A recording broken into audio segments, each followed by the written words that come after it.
Are you ready to grow your audience in 2022 so you have more excited leads for your business? Well, we're going to talk about the best performing lead magnets in the year 2022 in this video, so stay tuned.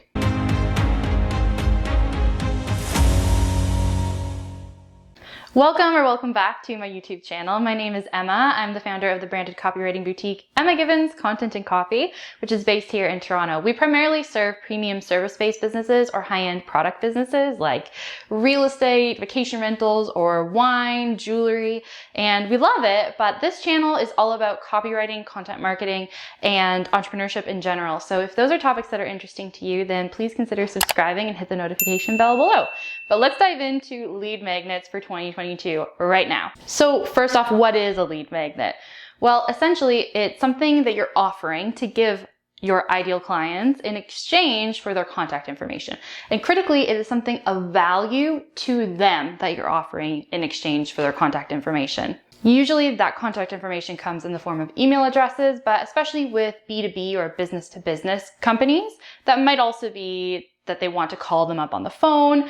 It is a little bit more traditional there, so you have to keep that in mind as well. So the term lead magnet, of course, the word magnet means that it's attracting your leads, and we need to also remember what are leads. So we have leads, prospects, and customers or clients, and it just depends what kind of product or service you sell, whether you prefer to call them customers or clients. But leads are essentially potential clients, but they're very cool or cold, meaning that they haven't actually directly interacted with you or your sales team at this point. Prospects are somewhere in the middle where they have directly chatted with you, maybe in the DMs, maybe they've actually booked a sales call. So they've basically expressed interest in a little bit more of a formal way, but they haven't actually signed or paid you yet. So they are right in the middle there, and then we have your clients and customers. So like I said, leads are that first step, then they become prospects, and then they become clients or customers. So leads are obviously super important because you're also going to have a wide number of leads, slightly smaller number of prospects, hopefully not too much smaller, and then inevitably a smaller number of customers or clients. So obviously a lead magnet is so important. The more leads you have, just ratio-wise, theoretically, the more prospects you'll have and the more customers and clients. And obviously there's a lot of nurturing that's going to happen between them signing up to your email list and actually booking a call with you. But we'll leave that for another day. And we actually have a video, if you're on the YouTube channel, about welcome sequences. Or if you are on the podcast, we're going to leave some links in the show notes as well. So some huge benefits to the lead magnet is that it gives you the opportunity to educate your clients on the value of the service or the product that you offer to them. So by giving them a really valuable lead magnet, hopefully you're also priming them so that way, once you have nurtured them, they're ready to say yes. So it's like that first step in that nurturing journey. Therefore, it's also increasing their trust with you and familiarity with you, which makes a huge difference when it actually is time to offer them your offer. And another huge benefit is that you own that information. So you own the email list, you own the phone number. You know what I mean by own, as in it's your own list. And nobody can take that away from you unless the actual person who gave you that information wants to unsubscribe, of course. But places like Instagram that a lot of people use as like their only real way of list building, basically they consider their followers their list in a sense, that could be taken away from you at any moment in time. You can get locked out of your account. You can have just a couple of people get mad at you and basically report your account and you get locked out of it. I've known people who have lost tens of thousands of followers and been devastated, just like absolutely broken because they put so much effort into it and built relationships there and they just cannot get access. And oftentimes they did nothing wrong at all. This is also the case with places like Facebook. So Instagram, Facebook, social media is awesome. And it's a really great tool to get people to see your lead magnet, for example, in the first place.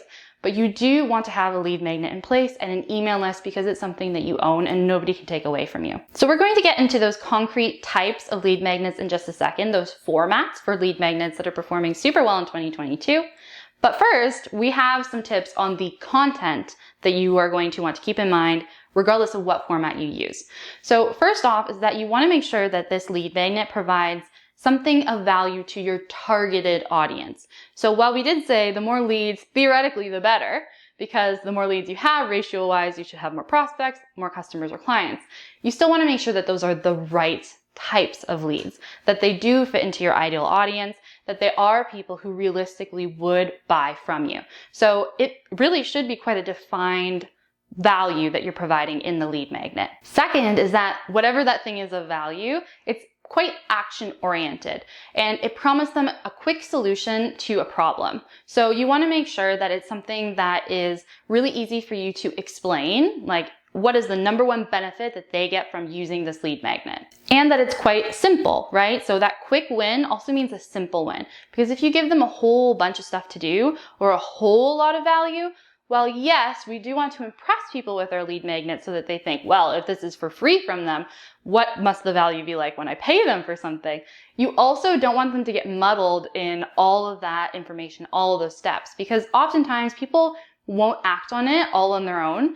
And also it might mean that they feel like they've gotten everything that they need and they just walk away. So there is a fine line there, and you'll want to test it basically to see what that balance is between really awesome, impressive value and making sure that it's still quite defined and has one clear win.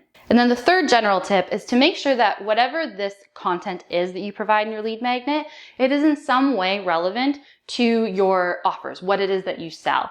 You want to make sure, and this is connected to your target audience, right, that it has a relationship to you, especially that first introductory offer or one of your best-selling products, because you want to make sure it is educating and priming them to value what it is that you can offer them. That's not inherently the purpose of the lead magnet. It's not to sell, right? There's very rarely even a sales pitch in a lead magnet, or if anything, it's more informative in nature, like, oh, by the way, I'm the person who made this for you, and this is what we happen to do. But it needs to be relevant so that when they see that, it basically plants a seed for when the time comes, when you've nurtured them through your welcome sequence, for example, for them to say yes. Okay, it's finally time. Here are the best performing lead magnets for 2022, and we're talking here about formats. So first off are white papers, and this is very specific to B2B or business to business companies. So white papers are essentially educational in nature. They're quite professional. They're a little bit more academic in style as well, and they really are meant to either solve a problem for your people, or they're meant to present kind of the solution to some sort of trend in the market. So it tends to be used more by like tech companies, corporate leadership. It is quite specific to B2B, but if you're in that area, it performs super well. So I have a stat here. Yes, so white papers, when it comes to white papers, 71% of B2B buyers use white papers in their decision-making process, according to a demand gen report. So if you want to sell whatever it is that you sell B2B, there are a lot of people who are actively seeking out white papers to inform their decision-making, partly just because the stats that are in them really help justify that investment. Okay, one that's connected is reports. So they might be very, very similar actually in nature to white papers if we're talking about the B2B world, but you can also have like a trends report in the B2C world. Or if you are maybe a brand designer, you might be teaching other brand designers that are up and coming. So a trends report would be an awesome idea. So there's a lot of different ways to use reports. They're a little bit more flexible than white papers. Next are things like templates, toolkits, blueprints, guides, anything that kind of gives an outline or a formula for someone to fill in the blanks. So a really awesome template could be like how to fill in the sections of your homepage. There's a lot more to it than that, trust me, as a copywriter, I know, but those types of things draw a lot of people in. So if you have a template for maybe you offer a journal, and so you can give them one page of the journal to try out, that could do super, super well as a lead magnet in 2022. I almost forgot that I would consider a cheat sheet something that goes in that category. And I really think that these are still performing even better than guides. Guides might be several pages long, and right now people have in general, they have a low attention span online, but I would say just because of online fatigue as a result of being online all the time pretty much for the last 2 years, that things that are like one-pagers do super, super well. So I have an example of a freebie that is essentially a cheat sheet that I offer, which is a 10-step SEO audit, especially for blog posts. It makes it super accessible for people who might not have any other experience with SEO, and they just need to know how to put in their key phrase strategically into a blog post. Super concrete, specific when, and it does really, really well. So I'm actually going to link that in the show notes on the podcast or in the description box below. Connected are things like checklists. People love to check off those boxes. So if you can give people a to-do list or something to keep in mind, I would actually say that that SEO audit is a little bit like a checklist too, because they can check off, yes, I put the key phrase in the title. Yes, I put it in heading 1, etc. A lead magnet that's booming in popularity right now and achieving amazing results is a quiz, or an assessment is another way you can look at it. So things like, what kind of business owner are you, for example?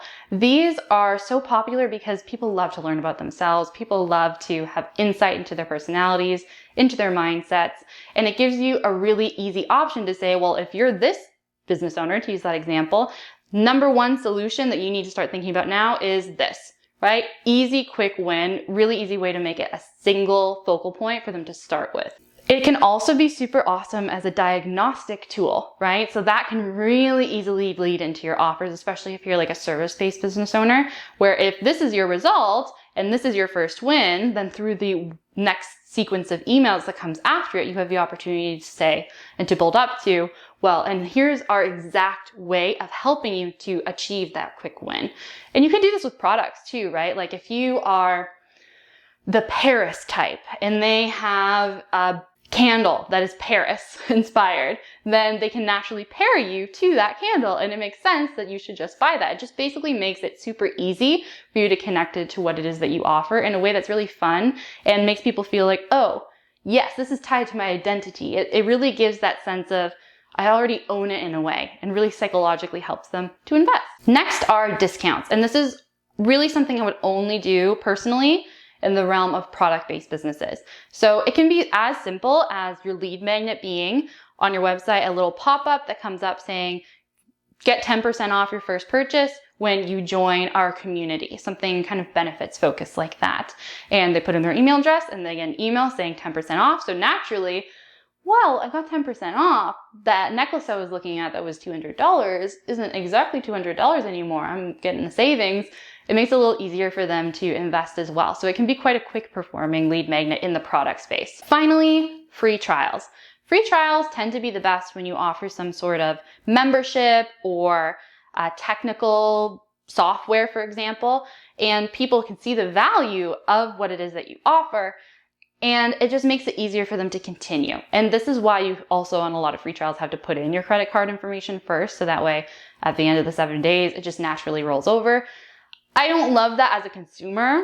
It sometimes puts me off of actually signing up for a free trial because I just don't want to forget and automatically be charged when at the moment I'm putting the credit card information in, I don't know if I love it yet.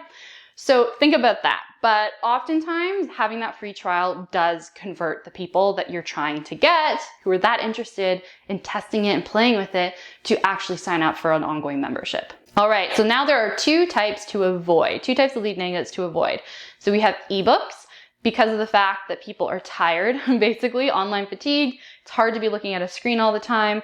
I would rather sell an ebook on something like Amazon Kindle that's really, really well done as well, like a well done ebook, versus offering it as a freebie. It can be one of those examples of overwhelming them with so many tips and so much information that they either think they've gotten everything that they need, or that it bogs them down in so many steps that you can't actually quickly connect them to your solutions. And the second lead magnet type to avoid, it's videos. So video sequences, essentially.